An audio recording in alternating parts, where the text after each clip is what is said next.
prazer estar com vocês aqui. Estou vendo aqui alguns nomes conhecidos, muita gente também nova. Esse aqui é um bate-papo sobre animação, tá? em que a gente pode conversar todos os assuntos relacionados à animação, e é uma prévia do curso que eu estou dando na PUC pelo CCE, um curso online que tem o mesmo nome do bate-papo, né? Animação, a construção de uma linguagem, que a gente vê a animação como um jeito de se comunicar, né? Um jeito muito antigo do homem se comunicar e que hoje em dia está presente em todos os nossas telas, né? E a gente tem uma tela também que pode produzir animações, né? Qualquer aparelho que a gente tem aqui que tire fotografias, ele vai ser capaz de tirar fotos em sequência e criar uma animação.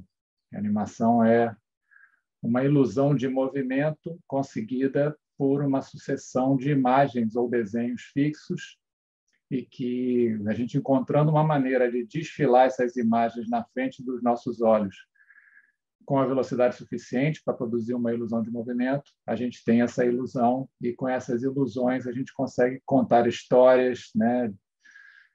Exprimir ideias, resgatar sonhos. A gente cria um mundo paralelo, um universo paralelo, onde o que a gente desenha toma vida. E é uma coisa muito, muito realizante, muito gostosa, que eu tenho a sorte de fazer desde criança. De ter tido a oportunidade de descobrir, catar as informações possíveis de conseguir na época que eu comecei a fazer filmes, né? E, enfim, vou contar um pouco dessa história aqui só para motivar o bate-papo. Eu acho que vocês, assim, a gente, por um padrão, tá com os microfones mutados, mas eu acho que vocês podem abrir a qualquer hora, na hora que vocês forem fazer alguma observação ou alguma pergunta. E, assim, a gente pode também organizar que quem preferir faça as perguntas aqui no chat e eu vou consultando o chat para ver se tem pergunta nova. Mas não deixo de responder a quem queira fazer alguma pontuação em cima de alguma coisa que eu esteja mostrando ou falando, tá? Então, fiquem à vontade aí, porque é mais legal quando a gente participa como num papo real, presencial, né? Tá? Assim, para quem não me conhece, queria mostrar rapidinho aqui uma edição bem curtinha de coisas que eu animei ao longo da vida, tá? Só para vocês verem um pouquinho do tipo de animação que eu faço. Então, vou mostrar o meu reel que está no Vimeo. Tá? Tem uma página de Vimeo que não é muito organizada, mas ela atualmente está atualizada. Todas as coisas novas que eu faço, eu procuro postar lá. Mas o meu último filme, por exemplo, ainda não está, porque ele está inédito, ele está ainda percorrendo festivais. Tá? Então, vamos mostrar o showreel aqui para vocês conhecerem.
Então, isso aqui são filmes antigos, tá?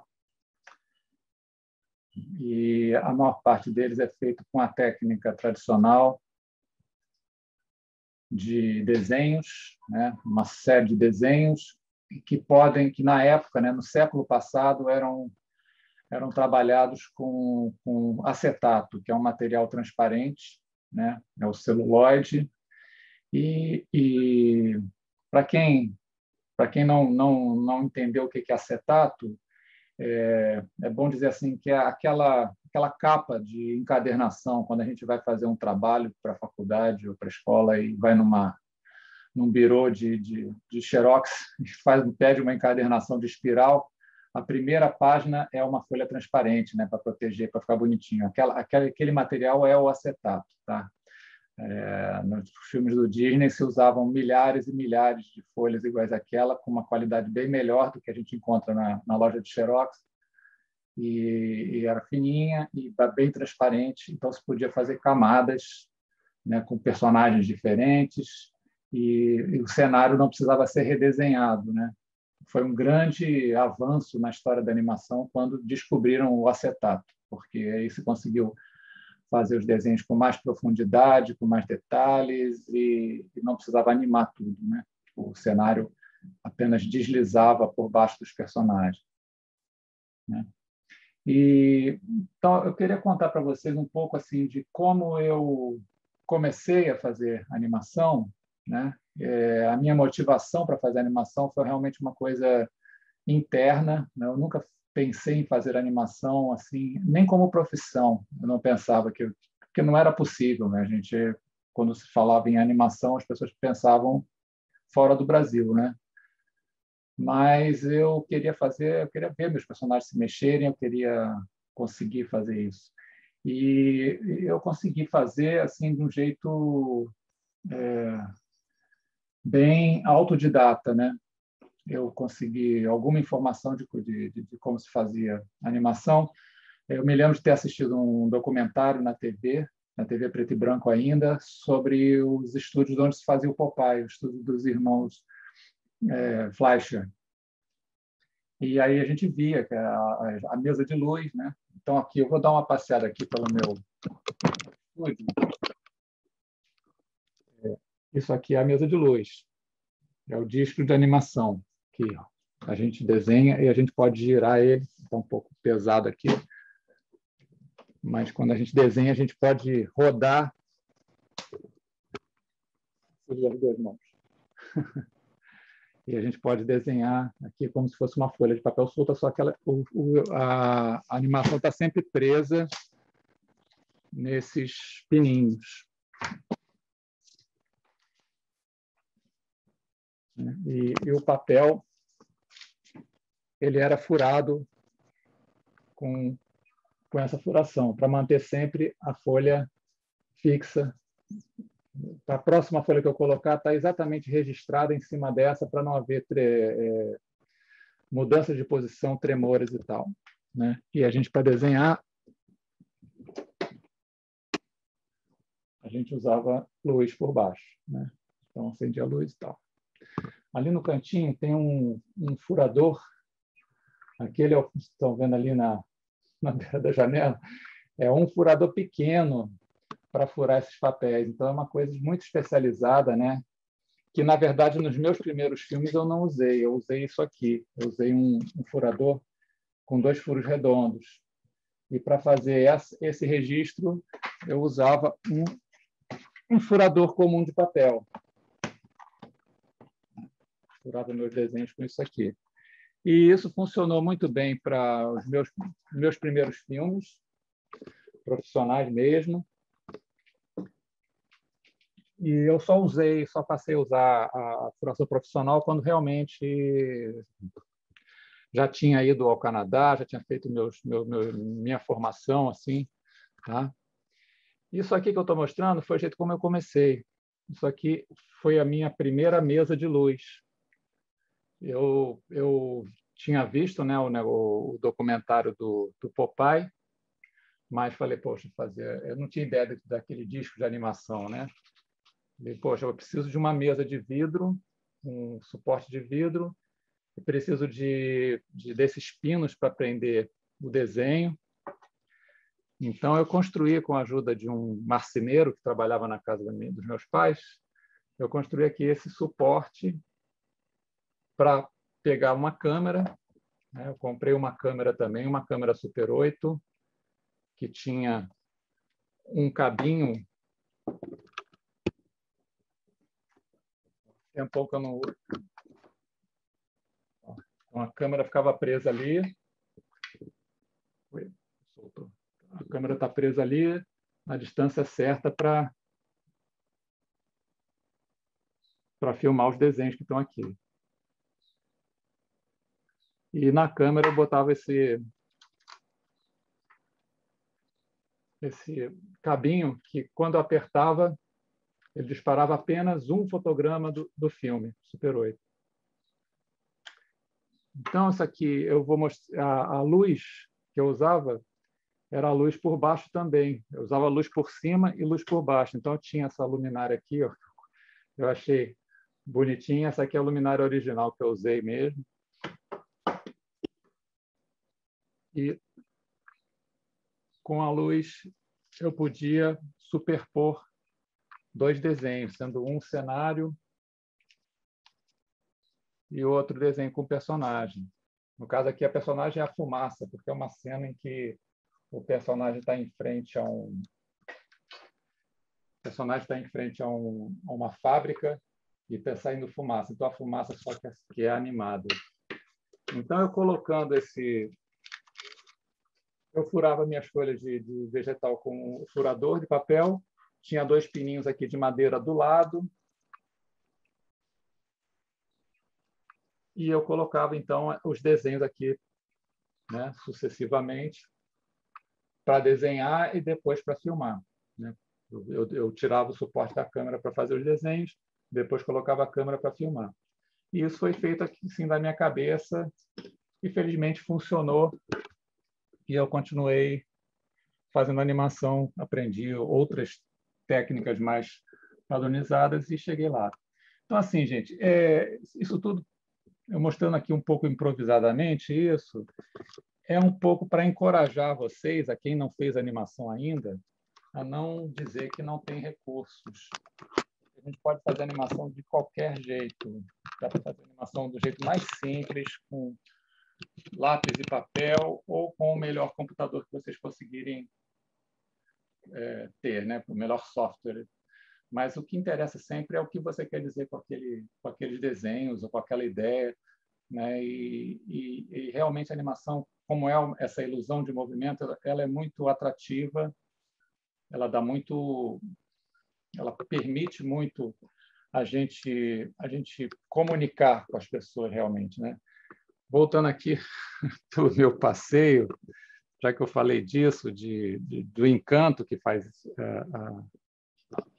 o efeito simples da animação, eu vou mostrar aqui um zootrópio, né? O zootrópio é um aparelho antigo, um dos primeiros aparelhos que as pessoas conseguiam assistir imagens em movimento, né? Então, foi um precursor de cinema, foi um dos caminhos para se chegar à invenção das câmeras e projetores de cinema, e ela é baseada aqui nessas ranhuras que elas fazem um scan das imagens que estão se movendo dentro do tambor, e elas produzem varreduras dessas imagens que, ao mesmo tempo, fixam cada imagem e fazem essas imagens desfilar.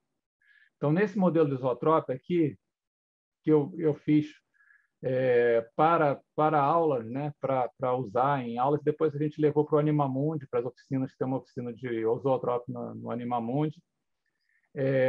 A ideia aqui é que as pessoas façam 16 desenhos em folhas separadas. Tá? E essas folhas podem ser encaixadas aqui nessas 16 posições. Então, depois de animar e colocar ali os desenhos, a gente roda e daqui, olhando assim, não dá para ver nada, né? A gente só vê um borrão, né? Mas se a gente tiver iluminação suficiente e olhar pelas ranhuras, a gente vai ver ali o bonequinho maestro regendo a orquestra. Está dando para vocês verem, acho que sim, né?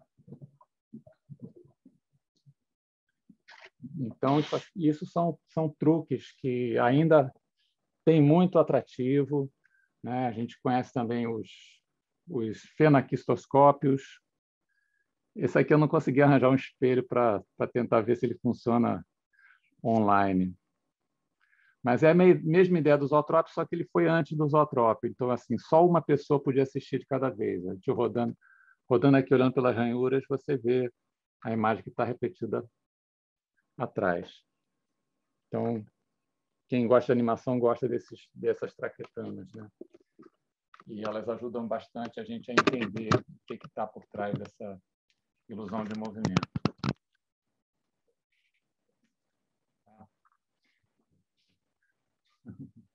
Então, a Alessandra disse que já animou os Vidros da Janela. Muito bom. Realmente. Tinha um grande animador aqui no Rio de Janeiro, que era o Stil, o Pedro Ernesto Stilpen, o nome dele. Ele fez um filme muito legal chamado Batuque, e ele fez assim na janela da casa dele. Ele animava na sala, tinha um vidro, e ele ficava em pé desenhando e colando os desenhos com fita durex no vidro. E o filme ganhou muitos prêmios. Eu acho que até vocês conseguiriam ver no YouTube. Tá? Olha aqui, o nome do aparelho é zootrópio. Agora, tem muitas outras versões para esse nome. Tem o Wilson Lazzaretti, lá do núcleo de Campinas, ele chama de zootroscópio. Tem gente que chama de zoetrópio, porque em inglês é zoetrópio, né? Então, animou o batuque foi o Stil, desse animador do filme Tambor. Não entendi, Alessandra. Você diz a animação essa que eu mostrei aqui é minha, é um maestro, não tem nome, não.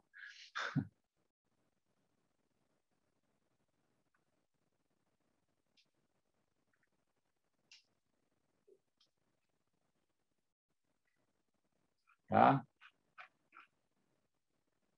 Ok. Podemos fazer uma procura rápida para ver se fala mais se existe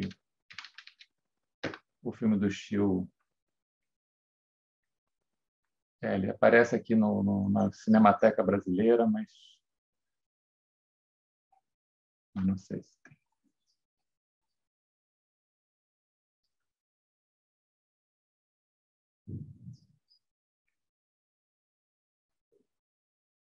Acho que não. Ou tem que fazer uma procura mais extensa. Bom, gente, então a gente está aqui.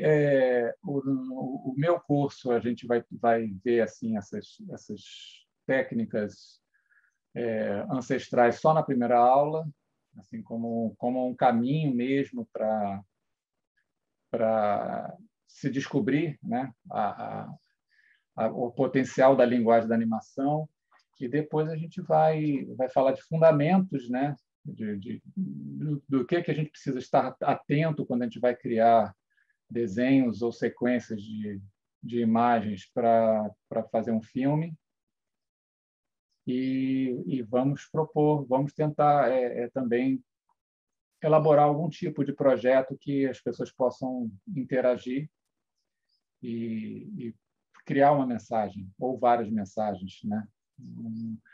Uma coisa simples, né? Porque o tempo que a gente tem para dedicar não é tanto assim. Mas como o horário do curso é aos sábados, eu imagino que quem esteja empolgado, se tiver um fim de semana livre, dá para aproveitar os fins de semana para fazer coisas mais elaboradas. Tá? Eu queria saber se alguém tem alguma pergunta assim mais geral aí sobre animação no Brasil ou no mundo. eu tenho muitos assuntos aqui para conversar. Queria saber o que vocês estão mais interessados. Podem falar ou escrever. Aí que eu já vou liberar o microfone de todo mundo. Tá. Pronto, tá liberado já. Legal. O Rodrigo, que está ajudando a gente aqui, avisou que já liberou os microfones. Quem quiser falar, quem preferir falar, pode falar. Quem quiser escrever, pode escrever também. Técnica de animação com modelo vivo.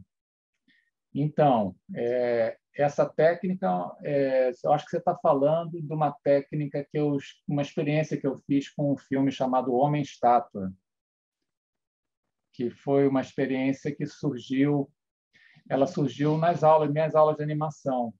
Aliás, até numa aula que eu estava assistindo, né? Porque eu passei um ano como artista visitante na Universidade do Sul da Califórnia, a USC, em Los Angeles, e eu fiz questão lá de assistir às aulas de modelo vivo, porque me interessava muito como é que se usava desenho de observação no ensino de animação.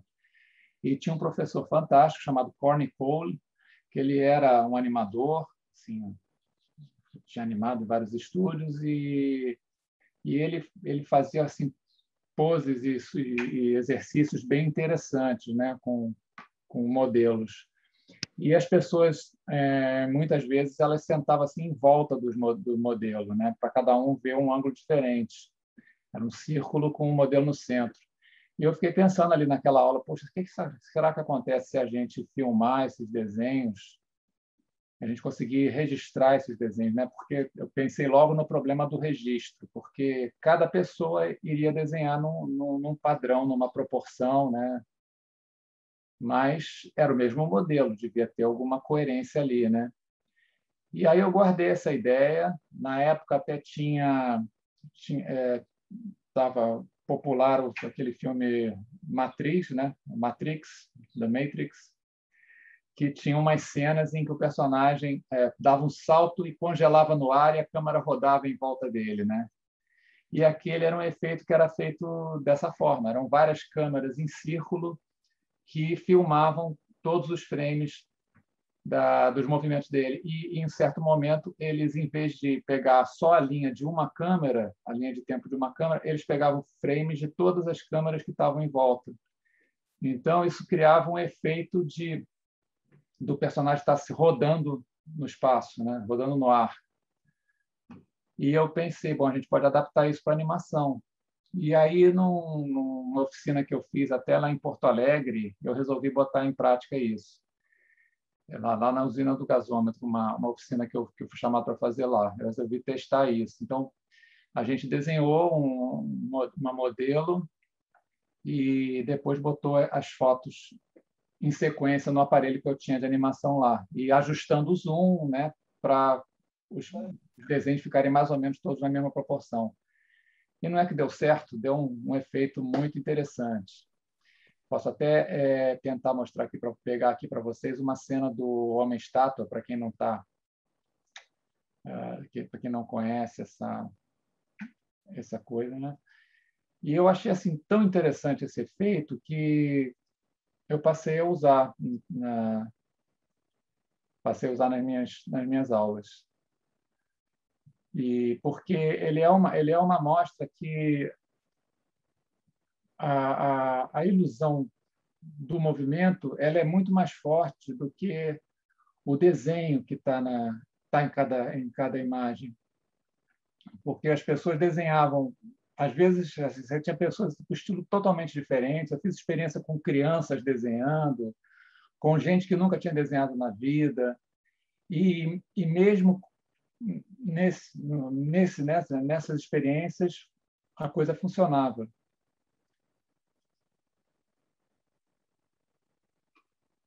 Então, deixa eu compartilhar.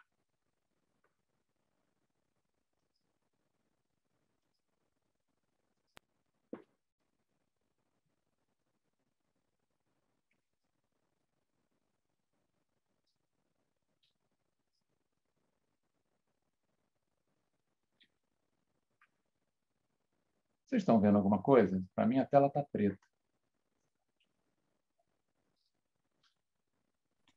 Tá preta.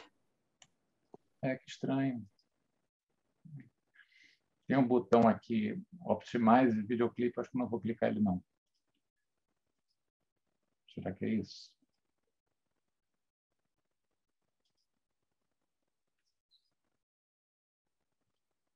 Ah, agora foi. Estão vendo? Agora está dando para ver. Eu tô. Vou avançar aqui o filme. A história do filme é isso aqui, esse homem estátua. Então, esse aqui é um efeito, ó. Essa animação dele rodando foi feita com várias pessoas desenhando esses homens estátua. Que a história é assim, é esse personagem aqui, que é o Alberto, meu irmão, que é um grande ator, um palhaço também, profissional. Ele fundou a Intérprete da Trupe, o grupo Irmãos Brothers, entre outras coisas, e ele foi, então, o protagonista do meu filme. Ele faz a história de um artista de rua que precisa pagar uma conta urgente naquele dia, então ele vai para a rua trabalhar como homem-estátua. E aí ele está lá em frente da caixa para pagar alguma coisa que está no penhor. E aí ele se veste homem-estátua e as pessoas que passam na rua é como se cada olhar delas produzisse um frame, né? Que é um desenho.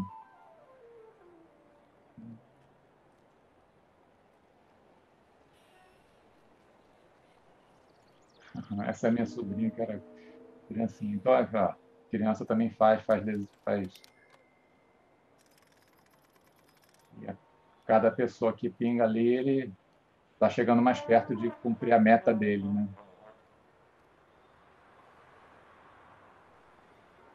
E aí, assim, é um filme, né, ao vivo, a fotografia é muito bacana, o Jacques Cherish. A gente filmou isso de verdade. Essas pessoas são passantes, né, de Copacabana. A gente escolheu lá uma praça em Copacabana para fazer a história. Então, a ideia era essa, que cada olhar gerava um desenho diferente. E na hora que eles são animados, né, funciona, mesmo que não seja o mesmo desenhista. E aí, para criar, por exemplo, esses outros personagens, eu vou colocar aqui no chat o link, tá? Eu não vou dar spoiler ainda não para vocês, quem quiser assistir, poder aproveitar melhor.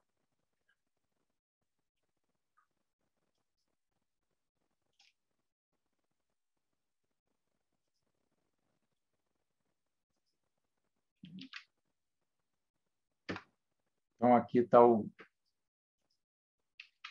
link do Homem-Estátua. Está no chat. Assista inteiro, então. Quem gostou, muito obrigado.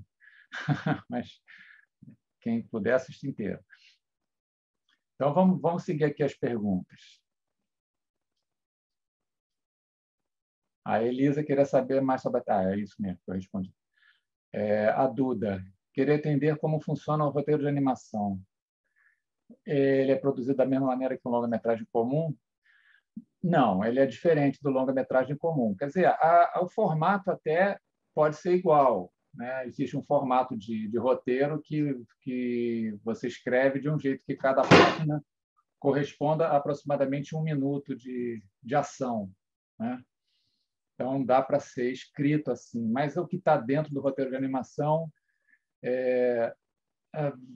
você não tem algumas restrições que você pode ter no longa-metragem ao vivo, porque simplesmente que a animação não tem fronteira, não tem espaço físico. Você pode fazer qualquer locação em qualquer lugar, que aí você pode até dar mais trabalho para o artista, mas tudo é possível. Tudo é possível criar para a animação, né? Então, eu acho que isso já é um começo. Se exige mais descrição do personagem, eu acho que sim, mas, normalmente, o que se leva em conta num roteiro de animação é muito mais o storyboard. O storyboard é o projeto completo. de um filme de animação, em que você tem as falas, as ações, e você tem também as imagens. Você já tem um esboço das imagens que vão constituir aquele filme, né? E um bom storyboard, ele já é feito bem baseado em personagens já definidos, né? Locações, cenários já escolhidos, já pesquisados, e fica bem claro, né? Então, na indústria atualmente existe o espaço para o roteirista de animação que não desenha. Existe, hein? Porque quando cresce uma indústria você tem muitas divisões, né? Mas, por exemplo, eu acho que eu não tive roteiro mesmo, eu só tive dos filmes que eu fiz que eram com partes ao vivo, como O Homem-Estátua, como o outro Doutor, Meu Filho Animador, que tinham imagens ao vivo. Então, eu comecei pelo roteiro escrito, mas os outros eu nunca tive roteiro escrito. Eu partia direto para desenhar no storyboard, para criar os personagens, os cenários e animar direto. Então, né, agora, quando você está num estúdio grande, ou você tem que passar pela burocracia de um patrocínio, de uma lei de incentivo, aí sim você é obrigado a escrever um roteiro para convencer outras pessoas do jeito que elas estão mais acostumadas, né? Principalmente se você está competindo com outros projetos de filmes ao vivo, aí você tem que fazer no mesmo modelo, né? Tá? É bom, Duda. Qualquer coisa, só perguntar de novo pelo microfone. Vou escrever aqui. A Sofia está perguntando o que seria artista visitante. Bom, assim, em alguns lugares acontece isso. Você ter dentro de uma escola ou de um estúdio, você ter um espaço para acolher pesquisadores ou artistas mesmo, que têm uma proposta artística, que ficam um tempo lá trabalhando, estudando, pesquisando, né? E eu consegui uma bolsa que chamava Bolsa Virtuose, que era do Ministério da Cultura, em que profissionais que já estavam no mercado podiam aplicar para fazerem projetos de uma reciclagem, né? de um aprendizado mesmo. É tipo um mestrado, né? Só que na área de artes. E aí, com essa bolsa, eu passei um ano lá nessa faculdade, que estava começando um curso de animação experimental, e eu pude aprender, né, realmente botar em prática. Aprender não, porque eu já tinha aprendido aqui no Brasil, mas a botar em prática a animação 3D pela primeira vez, animação de computação 3D. Eu usei, para o filme que eu fiz lá, eu usei o software Maya, só que a versão 1.0, né? Mas era ótima, era ótima. Realmente já era uma revolução, assim, era muito mais intuitivo do que os softwares que eu tinha usado antes, em que eu animava com mouse, até nem mouse, até com teclado direto, uma coisa muito, tinha que aprender a programar, linguagem e tal. E eu fiz esse filme o filme chamado 2 no Maya. Também vou deixar o link aqui para quem quiser assistir. É um filme que eu gosto muito, porque foi uma pesquisa bem sucedida assim também. Ele tem uns efeitos no fundo do filme, tem uns efeitos que são feitos e no começo também são feitos com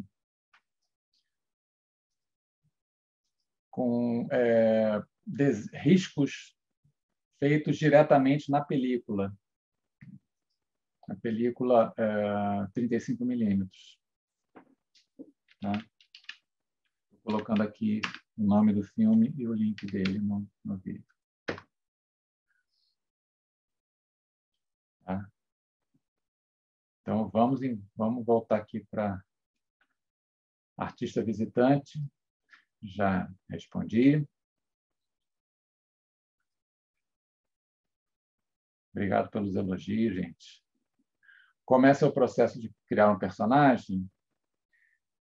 Sofia, essa é uma pergunta boa. Bom, assim, eu quando comecei, eu ficava muito preocupado com, assim, eu vou conseguir terminar meu filme? Meu filme, eu vou eu vou começar e nunca mais vou terminar, porque eu já ouvia falar de muitos projetos que tinham acontecido assim, né? Porque é tão difícil, tão trabalhoso e tal. Então, eu sempre me preocupei muito com a economia. Então, meu primeiro filme, eu usei um boneco que era um fantasminha. Ele tinha só olhos grandes e era todo branquinho e era fácil de animar ele. E eu vi que depois, em outros filmes, eu repeti essa fórmula. Meus personagens não tinham assim, muitos detalhes, né? Então a gente tem que rabiscar o personagem muito, pegar no começo do filme a gente tem que fazer muitos rabiscos de personagens diferentes. Eu aconselho assim, pegar uma folha grande, tipo a folha A3, e fazer várias versões do personagem em poses diferentes e tal. E aí sair para passear, para dar uma volta de bicicleta, dormir, no dia seguinte acordar e olhar e pensar assim, qual que eu gostei mais. Se você tiver esse tempo e essa possibilidade, é um bom método criativo. E aí o que você gostou mais, você vai adaptando ele a sua história aos outros personagens, né? E, e é isso.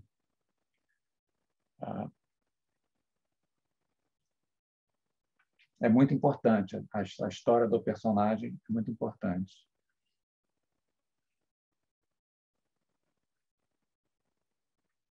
Tá?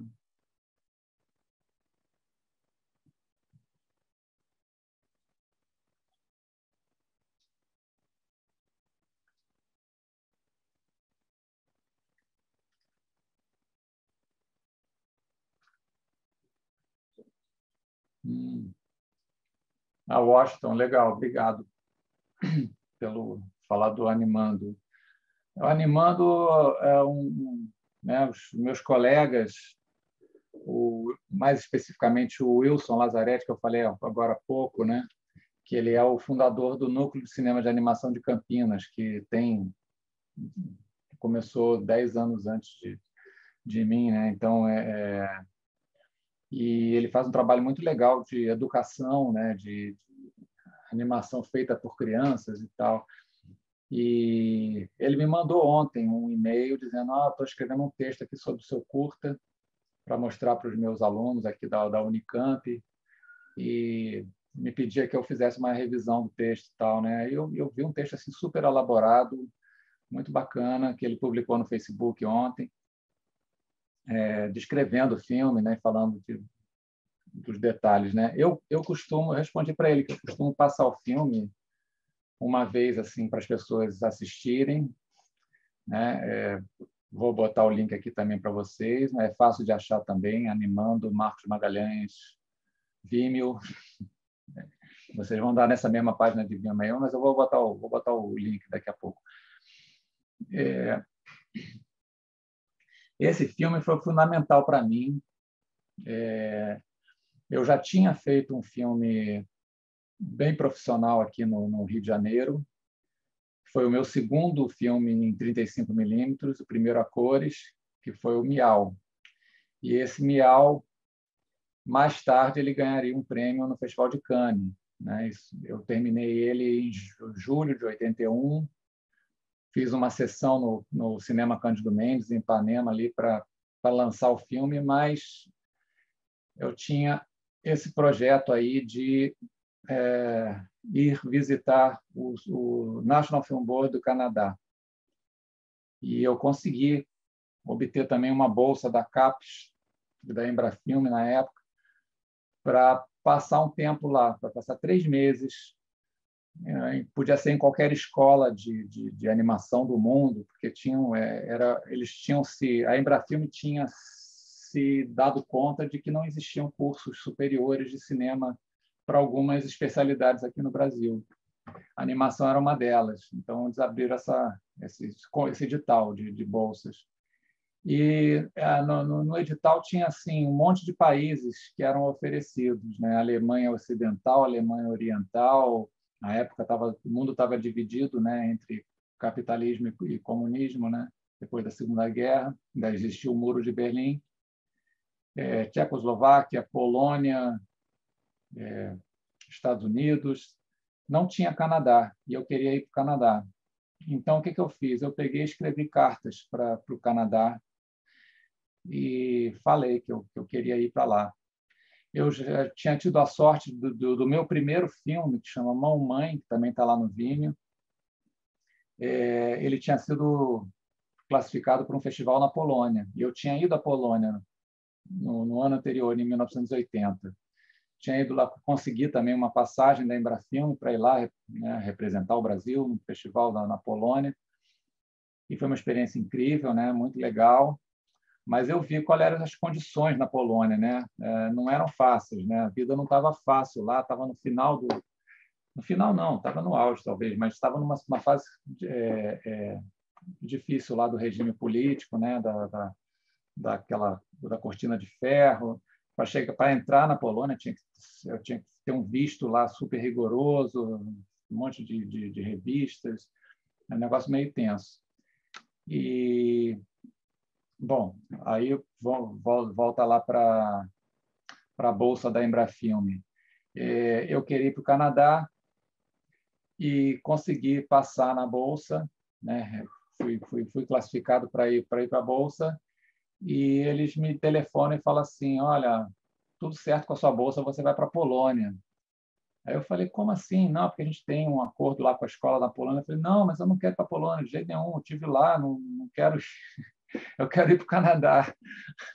E eu tinha as cartas que tinham me respondido do Canadá dizendo: olha, nós não somos uma escola, nós não temos um programa aqui para dar assistência a nenhum aluno e tal, mas se você está com as despesas pagas, tudo bem, você pode vir, a gente te aceita. Então, eu fui aceito assim, né, para ficar lá quietinho, assistindo, conversando com os animadores, fazendo pesquisa, né?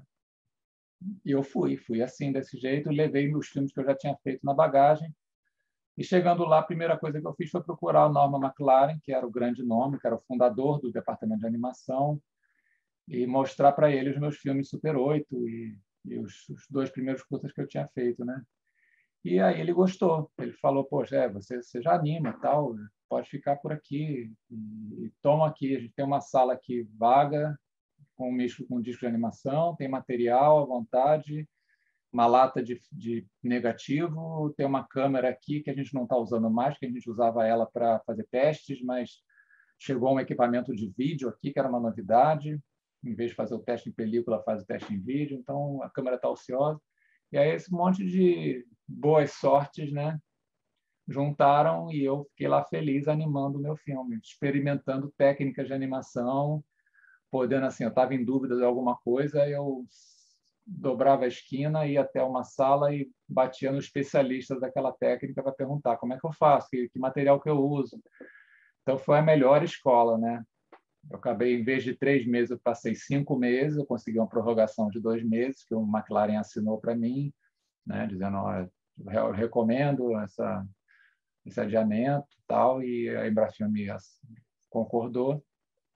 E aí eu consegui terminar o filme todo lá, no Canadá, né, terminar a parte de imagem, aí trouxe para o Brasil, sonorizei aqui no Brasil, e o filme vai fazer 40 anos que ele começou a ser feito, né? Porque ele começou a ser feito em 81, foi lançado em 83. Né? E é um filme que, pô, me dá muita alegria, porque ele é usado no mundo todo, né? Em curso de animação, esse era o objetivo. As técnicas que eu uso são técnicas que eu estava vendo serem usadas lá no National Film Board, e todas elas estão vivas, essas técnicas. Tem gente continuando até hoje a fazer filmes com massinha de modelar, com areia, com recorte de papel, e usando o computador também, né? Porque hoje você não faz nada na vida sem a ajuda do computador, né?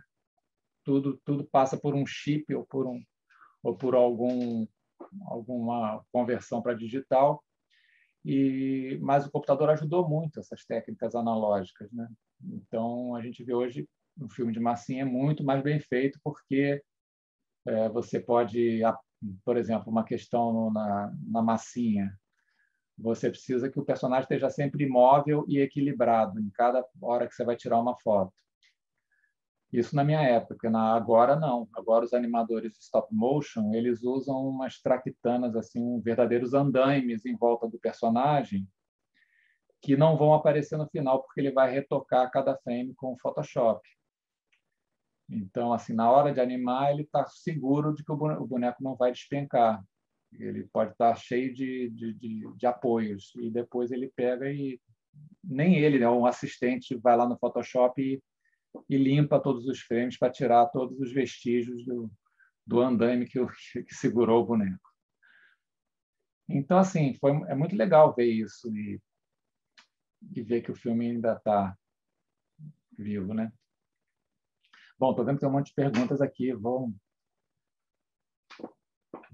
Vamos continuar. Sofia está perguntando como faço que o meu curta passe em festival. Tem que me inscrever? Tem, claro. Principalmente assim. Alguém só chama para o festival um filme que já foi exibido ou premiado em outro festival. Então, tem que ficar ligado. Hoje em dia tem umas plataformas que juntam assim os milhares de festivais que acontecem no mundo todo. Alguns assim você tem que pagar alguma coisa, tem que pagar um fee lá para ser membro daquela lista, mas aí você bota o seu filme lá e ele é enviado para todos os festivais. Você escolhe o tipo de festival que você quer, né, de acordo com o seu filme. Então, normalmente é isso. Você tem que ir pela internet, ver os festivais que existem e ficar atento aos prazos de inscrição. Dá trabalho, mas vale a pena quando ele é aceito por algum dos festivais. Hoje em dia não é fácil ter um filme classificado, não, viu? Porque tem muito festival, mas tem muito filme também. Então, a concorrência é muito grande, tá? Eu mesmo estou vivendo isso agora, porque eu estou com meu filme novo aí já faz mais de um ano e foram poucos festivais que aceitaram. É muito específico, assim, para o tipo de filme que você tem na mão, porque tem que pensar no tipo de público. A Júlia está perguntando se eu posso falar um pouco do processo de gravação das animações. Eu não sei em qual o detalhe que você quer falar de gravação, né? Hoje em dia, a gente fotografa a animação, né? A animação, antigamente, era feita com câmeras de cinema, como essa que eu mostrei na minha truquinha aqui, né? Super 8, era uma câmera de cinema que armazenava todas as fotos numa película, mas isso já está obsoleto, né? Hoje em dia, as pessoas usam câmeras de fotografia para fotografar objetos, para fotografar bonecos. Às vezes, você precisa ter registros digitais de cada imagem fixa que vai compor o filme, né? Então, também se pode usar, pode ser uma webcam com uma resolução muito boa. No caso de desenho animado 2D, ainda se usa scanner. Você pode escanear os desenhos, né? Por exemplo, o animador Marão, aqui do Rio de Janeiro, também, que fez vários curtas, está fazendo um longa. Nesse longa, ele está animando tudo, desenhando a lápis em papel grande, com aquela furação que eu mostrei aqui, e escaneando os desenhos. Eu acho que até que ele mudou, eu acho que ele até viu que o scanner estava demorando muito, ele botou um sistema de uma câmera fotográfica. E essa câmera tem que estar apontada para o que vai ser animado, seja desenho ou seja bonecos, né? E você vai tirando as fotos em sequência, elas vão estar num formato aceito pelo programa de animação. Você precisa ter um software de animação para organizar a sequência de imagens, né? Pode estar em, por exemplo, JPEG ou PNG, são formatos usados para os frames, né? E depois você leva isso para um software de edição em que você pega as sequências de cenas que foram organizadas no programa de animação e aí faz a edição final do filme. Isso que é, em resumo, é a gravação de uma animação.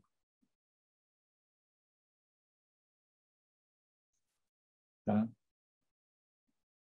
A Thaís quer saber mais sobre o mercado de trabalho de animação no Brasil atualmente. Olha, eu tenho boas notícias para você. Apesar de toda a crise que a gente está vivendo, né, a crise, inclusive no audiovisual, né, institucional, muito dolorosa, né, para muita gente, mas os animadores, paradoxalmente, quer dizer, não é paradoxal, não, mas é uma coisa muito da primeira, sim, porque os animadores estão acostumados a ficar dentro de casa. Então, eles podem trabalhar com toda a segurança, né? E já estavam ligados na internet, já existia a possibilidade de fazer animação remotamente. Já existiam muitos animadores brasileiros trabalhando aqui para os grandes estúdios lá fora, na Europa, nos Estados Unidos, no Canadá. E a demanda aumentou. Tem mais produções sendo feitas, né? Tem plataformas que ficam surgindo o tempo todo, plataformas de streaming, tipo Netflix, Amazon, né? A HBO, e tem os canais que continuam também comprando séries, né? Então tem longas-metragens sendo feitos, sendo terminados, né? Porque isso tá mais difícil. Você começar um longa-metragem agora, né? Tá mais complicado porque eu tinha apoios que sumiram. Mas o mercado está aquecido. Assim, a gente tentando. Eu estou fazendo uma animação por encomenda agora e procurando animadores, eu vi que estava todo mundo empregado, todo mundo estava ocupado, estava difícil achar alguém livre.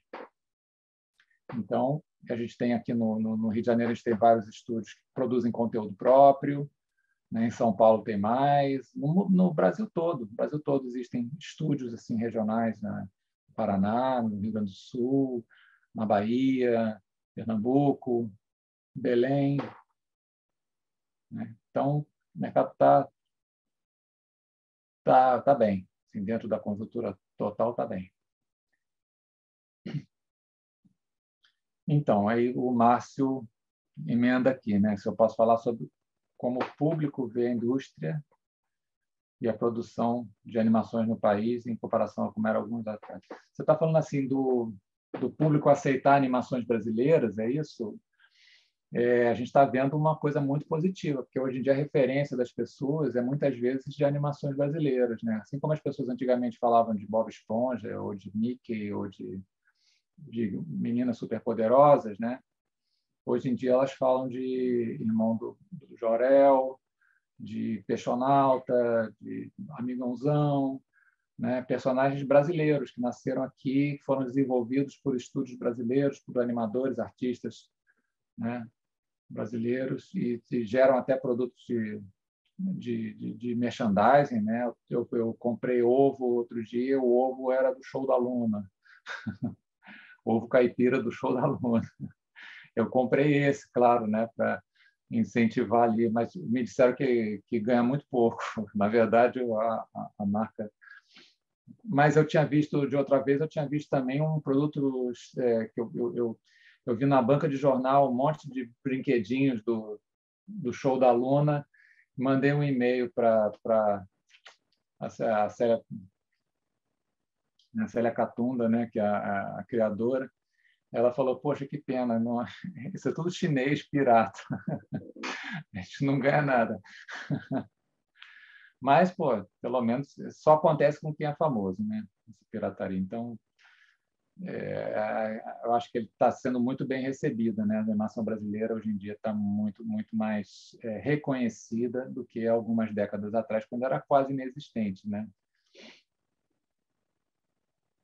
Então, Flávio pergunta aqui, seus trabalhos, como você fazia e faz com o processo de gravação de falas quando necessário? Bom, eu fiz poucos filmes que tinham sincronismo labial. Agora, o Miau, ele não tinha palavras, né? Ele resolveu toda a história é resolvida com música e efeitos sonoros e os miados do gato, não tem nada falado. Mas no Miau eu fiz toda a trilha antes do filme ser filmado. Eu gravei a trilha do sonora já mixando efeitos, música e os miados. Eu fiz a voz do gato, fui lá ficar miando, né? Na hora do arroto, o pessoal do estúdio chamou um boy lá, um garoto que trabalhava, porque tinha um arroto super poderoso. Ficou ótimo o arroto dele, eu não me lembro o nome dele. Acho que nem botei no crédito, coitado. Mas, pô, adorei aquele arroto. E aí isso tudo foi gravado por um radialista, um cara que era especializado em gravar jingles para o rádio. Então, ele pegava a fita magnética e cortava com uma gilete e emendava com durex, que era o jeito que se editava o som no rádio, né? E ficou perfeito. A trilha, acho ótima a trilha do Miau. E eu peguei, então, essa trilha e aí fiz o processo que a gente fazia na época. A gente mandava transcrever para o negativo de som. Então, era um negativo de película, alto contraste, onde no cantinho era fotografado as oscilações lá de uma célula fotoelétrica que vibrava com o som. E aí essa filmagem do som era revelada e criava um negativo óptico, né, que a gente chamava. Então, o negativo de ótica era um rolo de filme, que tem a mesma duração que o filme ia ter.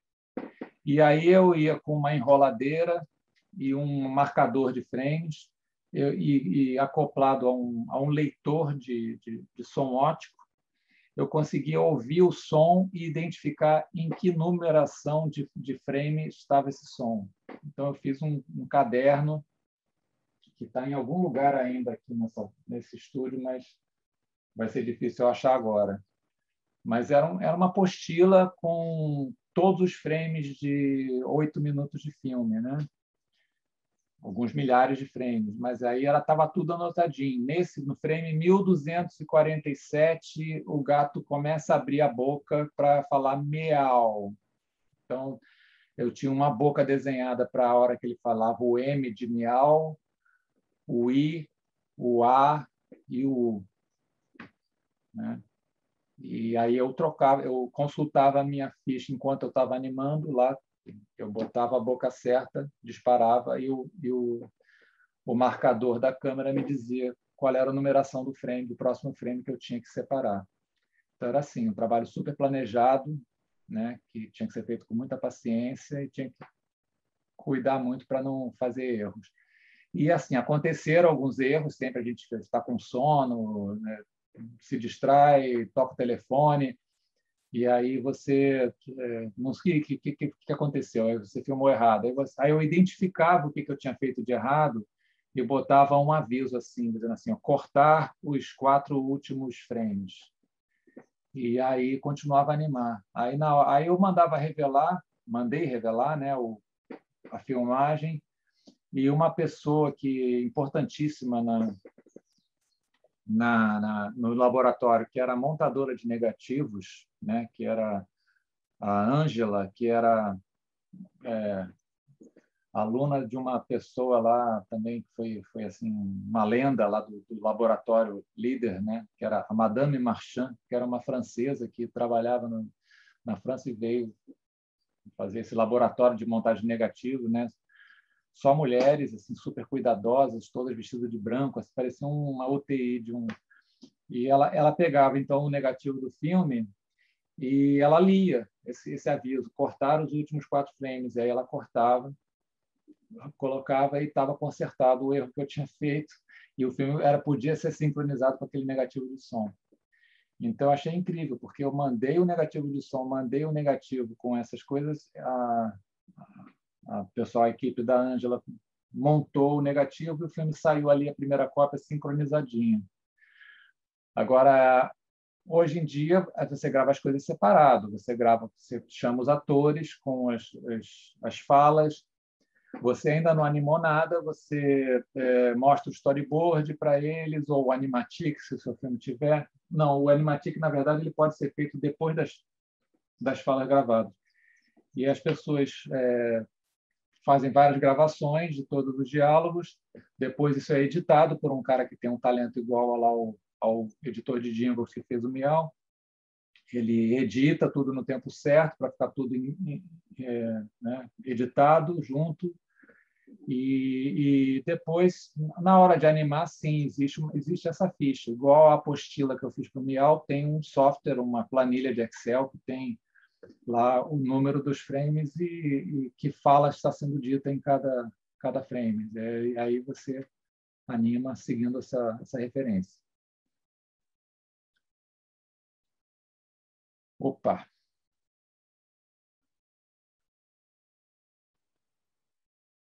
Vamos lá para Isabu. Como se prevenir para não ter a nossa animação de ideia roubada? Como funciona a questão de direitos autorais? Bom, assim,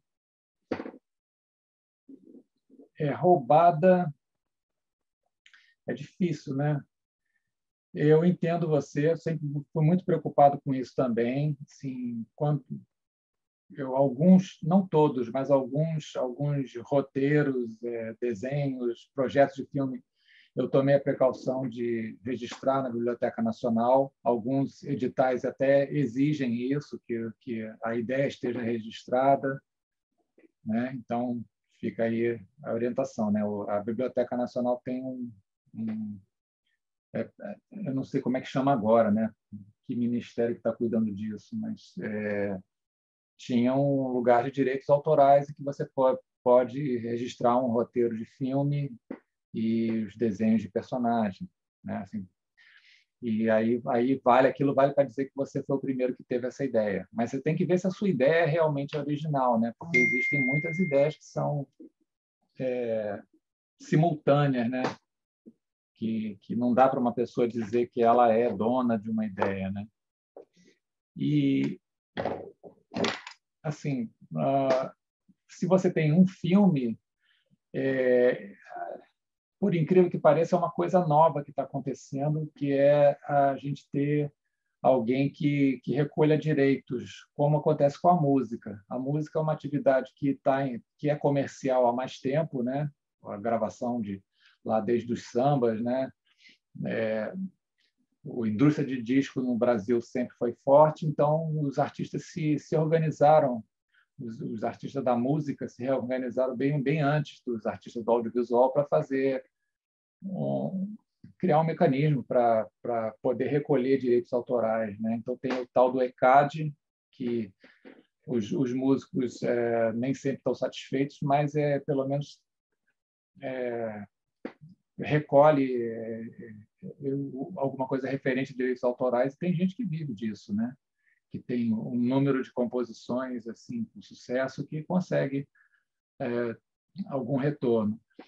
E isso assim é possível de acontecer com o audiovisual, porque está crescendo muito, né? A produção do audiovisual aqui no Brasil, mas ainda ela começou a se organizar. Existe uma entidade chamada de Direitos dos Autores Audiovisuais, e ela está conseguindo alguns avanços aí, porque países que já têm essa legislação, como a França, a Argentina, quando eles passam um filme brasileiro, eles reservam uma parte do dinheiro para o diretor do filme, como reconhecido como autor do filme. Só que os autores brasileiros não recebem porque não tem uma entidade paralela aqui, uma entidade que seja afim com ela aqui no Brasil. Então, isso aí parece que é uma esperança da gente conseguir receber alguma coisa pelo direito autoral. Agora, normalmente a gente recebe mesmo por encomenda, alguma instituição, alguma empresa quer fazer um filme, seja publicidade ou um filme institucional, ou algum edital, alguma instituição também, algum governo estadual, municipal, ou, nos bons tempos, um governo federal, né, reconhecia que a cultura era um valor e que valia a pena investir em projetos. E aí o seu projeto é escolhido e a produção é paga no momento da produção, né? E o resto é direitos comerciais mesmo. Você tem um filme que você consegue botar no cinema, ele vai entrar para receber a sua parte da bilheteria. Tá? Renata está perguntando se eu tenho indicação de curso para aprender a trabalhar como produtor de animação. Olha, não tenho. Realmente, assim, essa questão de produtor de animação é uma atividade que também está tendo demanda aqui, tá? Pessoal, já ouvi umas 2 pessoas me dizerem recentemente que tinham procurado trabalho de animação e tinha vaga de produtor de animação, que e essa pessoa não gostava de produção, mas fez um pouco para tentar pegar um emprego, mas não se adaptou. Mas curso, a gente tinha no Animamundi, tinha um evento de mercado, que era o Anima Fórum, que se juntavam muitos produtores, e a gente fez algumas mesas, alguns painéis sobre a questão de produção. Mas curso atualmente não estou sabendo.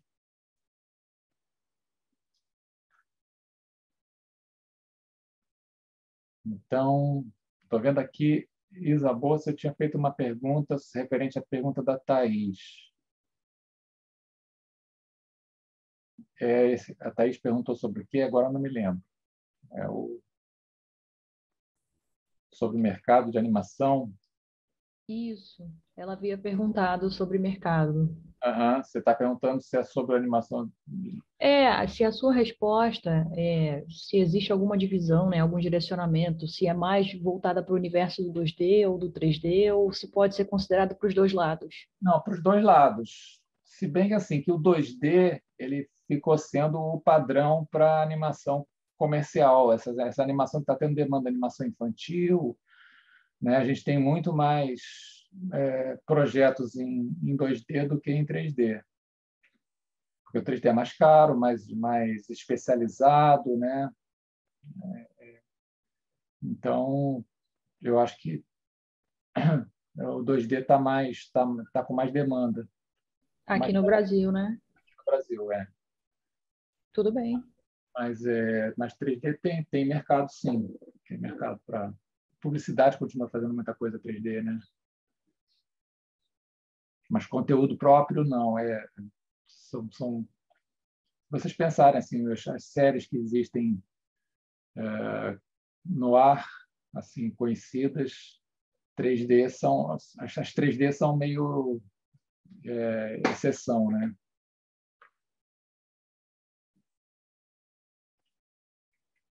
Então, a Thaís pergunta de novo se eu tenho algumas dicas para os artistas visuais que queiram atuar na área de animação, como aprender software específico, curso de língua, networking, etc. Olha, já que a gente está aqui no ambiente, né, da PUC, do CCE, e isso aqui é um pré do curso, né? Um curso que fale de princípios da animação né, de você conhecer o geral da coisa, eu acho muito recomendável. Tá? Eu vou tentar fazer isso aqui no nosso curso. Tá? Mas eu acho que a gente pode aprender muito hoje em dia assim, só pesquisando. Né? Assim que voltarem os festivais, principalmente presenciais, porque a gente consegue conversar com as pessoas assim, de um jeito mais natural, né? Eu recomendo também assim, estar presente em festivais, tipo o Animamundi, mas tem festivais no Brasil todo, que são experiências agradáveis e que você conhece pessoas e assiste a apresentações e workshops que são bem legais e geralmente são atualizados, né? São pessoas que estão no mercado e que vão lá apresentar. O software, você tem que ter certeza do software. Eu acho assim, aprender um software só por aprender, não vejo muita vantagem, não. Assim, mas se você tá de olho no emprego, no estúdio que usa o Tumbum, que é o software mais usado aqui nas produções, talvez valha a pena, né? Se bem que assim alguns estúdios eles nem escolhem os animadores com esse critério assim tão imediato, né? Eles pensam mais se a pessoa tem talento realmente, né? Seja para fazer cenários, seja para desenhar personagens, criar personagens, ou para animação só, né? E aí a pessoa aprende o software no trabalho, ou tem um curso prévio, né? Muitos estúdios têm um curso antes de começar a trabalhar para a pessoa realmente ficar fluente no software padrão do estúdio. Mas se você tem assim, curiosidade de, por exemplo, sempre quer fazer uma animação 3D, quer modelar um personagem, né, feito o Toy Story, aí sempre vai ser um aprendizado interessante, né? Mas não precisa ser tão assim objetivo pragmático. Tá? Línguas sempre bom, independente de língua de computação, mas saber inglês, né? Ser fluente em inglês, francês às vezes pode ser interessante também, que a França tem ótimas escolas. Se surge uma oportunidade de um intercâmbio, de fazer um curso, né? Até um tempo atrás também tinha às vezes oportunidades de bolsas e tal, que não, a coisa de fazer um curso no exterior não era tão assim, né, inalcançável, né? Mas, enfim, networking volto para a dica do festival, né? O festival a gente faz muito no network. A Raquel está me perguntando se eu posso dar alguma informação sobre o futuro do Animamundi. Raquel, assim, a novidade que eu posso te dar, quer dizer, não é uma novidade, eu acho que é antiga aqui. Nós queremos muito voltar com o Animamundi. A gente quer muito que o Animamundi volte o quanto antes e de um jeito muito bacana, porque, como eu falei, a animação está crescendo, a animação está em plena expansão no mundo todo, né? E as pessoas estão sentindo falta de um evento feito Animamundi, né? A gente teve que dar essa parada, porque realmente não estava dando para, né, para continuar. A gente achou que continuar de um jeito improvisado podia até ser prejudicial. Então a gente achou que a gente ia passar um ano em ano sabático, né? O que a gente realmente fez, assim, de conhecer mais as alternativas, né? Ver como estavam acontecendo os eventos no ambiente online, né? Se informar sempre sobre as condições sanitárias, né? Se a pandemia, quanto ia demorar. Mas aí o que aconteceu foi pior do que a gente imaginava, né? A gente achou todo mundo achava, né, que quando começou a pandemia, essa é questão de meses, mas a gente já está aí há 2 anos convivendo com isso, né? Então, vamos esperar as nuvens clarearem e, no que depende da gente, o Animamundi vai voltar. Mas ainda não temos previsão. A realidade é essa.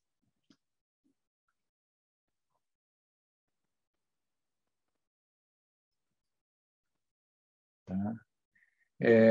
Um e-mail de contato. Vou te dar o meu e-mail oficial, que é fácil, é animando@gmail.com. Tá? Podendo, eu respondo sim, mas olha, a quantidade de e-mail que chega, né?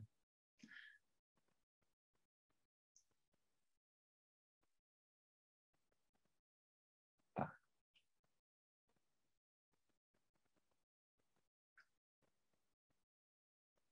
A Alessandra fala do Anime Escola. Você é a Alessandra que eu estou pensando? Que, né? Porque teve uma Alessandra lá que fez uns filmes muito legais. É você? Para quem não sabe, a Anima Escola foi um projeto criado dentro do Animamundi, né, que era de levar oficinas de animação às escolas públicas do Rio de Janeiro. A gente levou para o Brasil todo, cheguei até a fazer um workshop na Itália, uma escola italiana, uma viagem que eu fiz. E foi uma experiência muito legal, assim, de trabalhar com os professores do ensino fundamental,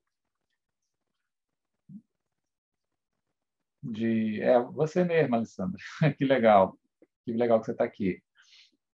Então, ela está falando aí, a gente colocou filmes dos alunos em vários festivais até fora do Brasil. Isso era uma consequência do trabalho, né? A gente ter um filme que conseguia ser classificado em festivais internacionais e ficava para a história, né? Da experiência de todos, né? Todo mundo ficava com isso vivo na memória, né? E vai continuar também respondendo assim a mesma coisa que eu falei do Animamundi, né? O Anima Escola também está aí para, né, para a gente continuar. E a gente se encontra de novo lá nas oficinas, né? Que é poxa, era muito bacana. Era uma coisa assim, a gente podia viajar o dia inteiro, né? Ir para fazer uma oficina em outra cidade, né? Com equipe, não sei o quê, uma van. A gente voltava tão feliz assim de ter puxa, visto a alegria assim dos professores, dos alunos, né, de compartilhar, né, uma criação de um personagem, de um filme, uma história, era muito legal.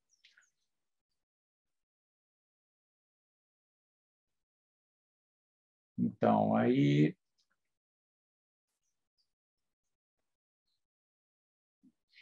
a Nayara está perguntando dicas de como trabalhar em sala de aula com animação. Eu vou passar para vocês aqui, então, um link que exatamente isso é uma cartilha que eu escrevi que ela é a cartilha do Anima Escola. Então tem toda a teoria que a gente levava para as escolas. Eu acho que se vocês botarem no Google, é o que eu estou fazendo aqui. Eu estou botando no Google Anima Escola cartilha PDF. Aí vai aparecer um monte de sites de PDF, está em um monte de lugares, tá?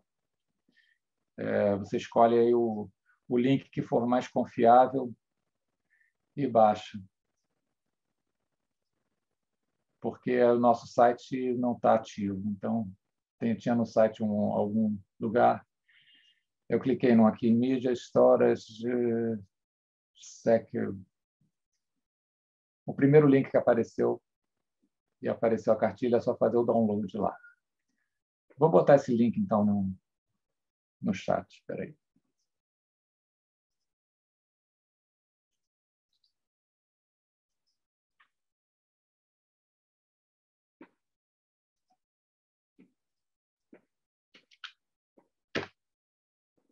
Esse não é o único, não. Tem vários lugares.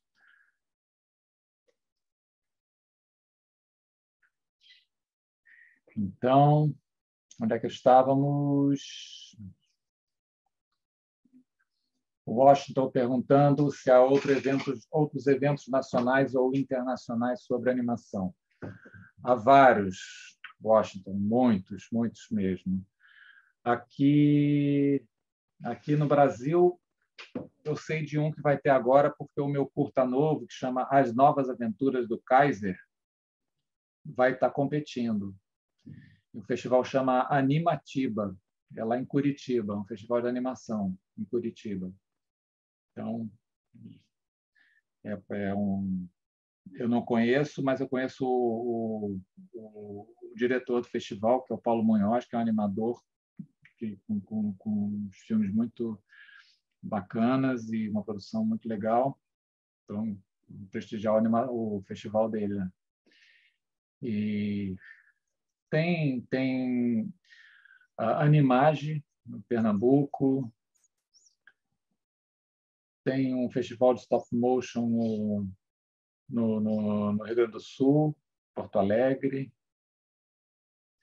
Tem vários festivais na Argentina também.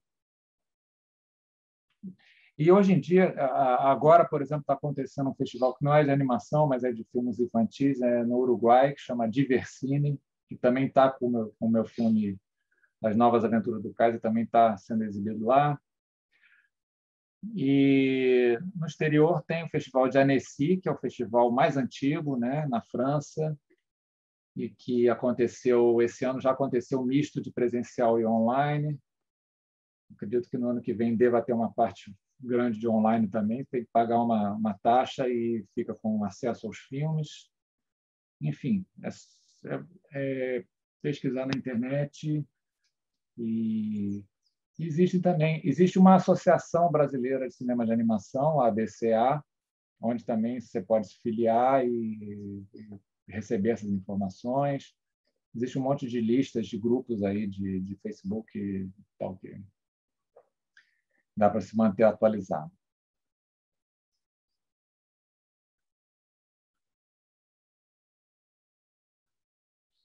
Matheus pergunta o conteúdo do curso, o que será visto. Olha, a gente vai ter vários exercícios, tá, de animação. Eu recomendo usar lápis e papel, mas se o aluno já tem familiaridade com um tablet e algum software de animação ou de desenho, como Photoshop, ou como Krita, que é um software livre, que é gratuito e tal, que é bem bonzinho, dá para fazer coisas legais com ele. E a gente vai falar dos princípios da animação, né, dos cuidados que a gente tem que fazer para planejar uma animação, para criar uma animação, né? E vamos ver formas para você criar um projeto de animação, você fazer um storyboard, e a gente vai trabalhar isso. Cada um vai ter o seu espaço, né, em casa, né, atualmente, né? Mas tudo é perfeitamente possível de ser feito em qualquer lugar que você esteja do mundo, né? E a gente vai compartilhar, vamos estar sempre conversando e desenvolvendo esses projetos. Tá? E a gente vai estar falando com esse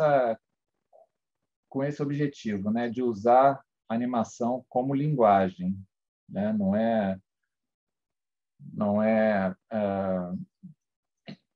Eu não vou não vou detalhar o software, ou falar tanto de mercado de trabalho, como é natural que seja uma necessidade, né, das pessoas saberem, mas eu vou falar mais para quem quer usar essa linguagem para se exprimir pessoalmente ou para se comunicar com um grupo, a exemplo dos professores, né, de escolas onde é possível usar a animação como ferramenta pedagógica, né? Dá para você criar projetos muito legais que envolvem muitas disciplinas, né?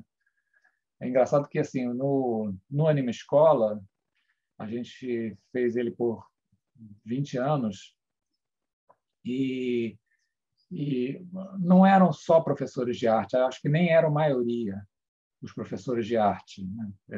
Todos os professores de todas as matérias se interessavam e vinham falar assim, não, eu queria muito transformar esse conteúdo aqui num filme de animação. O meu objetivo é esse, para fazer esse curso. E funcionava, né? A professora feito a Alessandra, que está aqui, né? Ela incorporou isso na prática dela e é muito legal, assim, né? É um ótimo exemplo de como a linguagem como ajuda, né? Ela bota aqui, a escola inteira se envolve. Realmente, eu costumo dizer o seguinte, quando a gente nomeou Anima Escola, né, vinha de Anima Mundi, né, que é o nome da marca do festival, né, e que é latim. Então, por isso eu falo Anima Mundi. né? Então, as pessoas perguntavam, é Anima Escola ou é Anima Escola? Nesse caso, eu acho melhor chamar de Anima Escola, porque tem esse objetivo de animar a escola, né? A escola inteira se envolvendo, como a Alessandra falou aqui, multidisciplinar. Tá? Então, não é uma coisa abstrata, é realmente animar a escola, estimular, criar uma escola nova, criar um código de comunicação entre professor e aluno que não é mais de cima para baixo, né? A gente vê os professores tão ou mais empolgados do que os alunos, né? Nas atividades, no encerramento cada ano do projeto, né? Então, fica todo mundo animado. Isso não é trocadilho, tá? A gente fala que está animado, se relacionar com a animação não é mais trocadilho, tá? Animação é isso, né? Quando a gente faz animação de filmes, a gente também está se divertindo, né? Claro. A mesma razão que faz a gente acordar animado ou achar uma festa animada, né? Se sentir animado. Bom, gente, estou falando aqui há um tempão, dá quase 1h30, temos mais 3 minutos para o nosso horário oficial. Gostei muito de conversar com vocês, se bem que eu não ouvi muitas vozes, mas é assim que funciona, né? Então, se tem uma última pergunta, ainda dá tempo.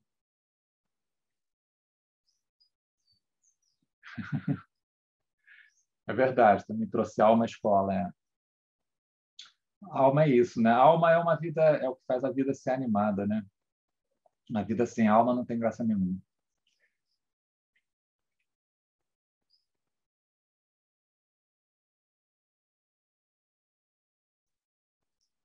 Bom, gente, então é isso. Espero ver alguns de vocês lá no nosso curso. Muito obrigado pelos comentários, pelas perguntas.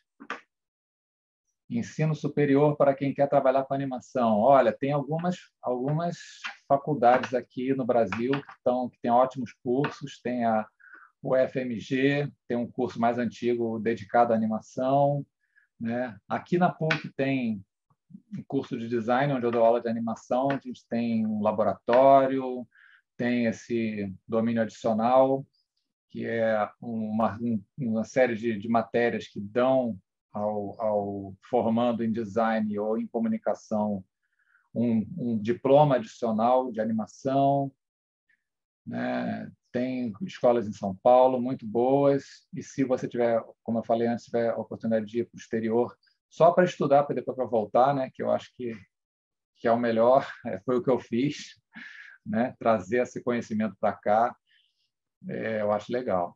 Eu acho legal, sim, recomendo. Então, gente, para mim também foi uma tarde muito agradável. Gostei, espero que não tenham ficado cansados da minha voz. Isso aí, vamos animar, tá? Vamos animar esse mundo.